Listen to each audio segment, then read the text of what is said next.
बच्चों आइए इस प्रश्न को सॉल्व करता है जो कि हमसे ये बोल रहा है कि हाइड्रोजन परमाणु की दूसरी बोर कक्षा की ऊर्जा हमारे पास दी हुई है, तो चौथे बोर कक्षा की ऊर्जा क्या होगी आपको बताना है।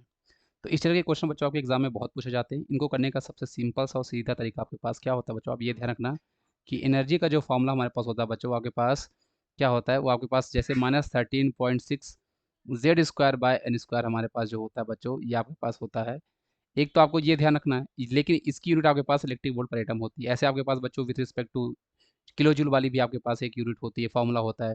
आपके पास किलो कैलोरी वाला भी आपके पास होता है, जो कि आपको क्लास में सिखाया गया होगा। लेकिन आपके लिए सबसे ज़रूरी जो आपका होता है बच्चों, ये होता है, देखो ये चीज़ें तो कांस्टेंट है।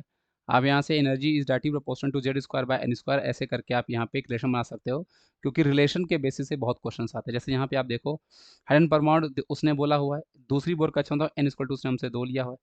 हाइड्रोजन के लिए बच्चों जेड किलो आपके पास बच्चों 1 हो जाएगी, और उसकी ऊर्जा हमारे पास दी हुई है, और उसने चौथी की पूछा हुआ है, मतलब एन इक्वल टू 4 की हमसे पूछ रहा है। क्योंकि इस क्वेश्चन में उसने दोनों केस में हमारे पास हाइड्रोजन परमाणु भी है, तो जेड आपके पास सेम रहेगा। तो आप यहाँ पे E is inversely proportional to N square, आप ये वाला फॉर्मूला यहाँ पे यूज कर सकते हो, क्योंकि इस क्वेश्चन में आपके पास जेड भी सेम है, दोनों केस में हाइड्रोजन है।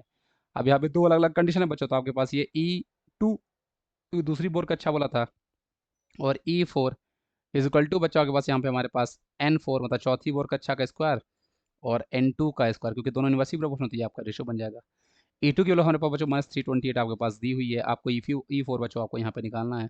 ये 4 का स्क्वायर होता है 16 हो जाएगा, ये 2 का स्क्वायर 4 हो जाएगा, 4 से आपके पास ये 4 होगा, 4 से कैंसिल होगा, तो 4 8 32 और 4 दूना 8, मतलब -82 आपके पास निकल के आएगा, जो कि आपके पास ऑप्शन नंबर डी है।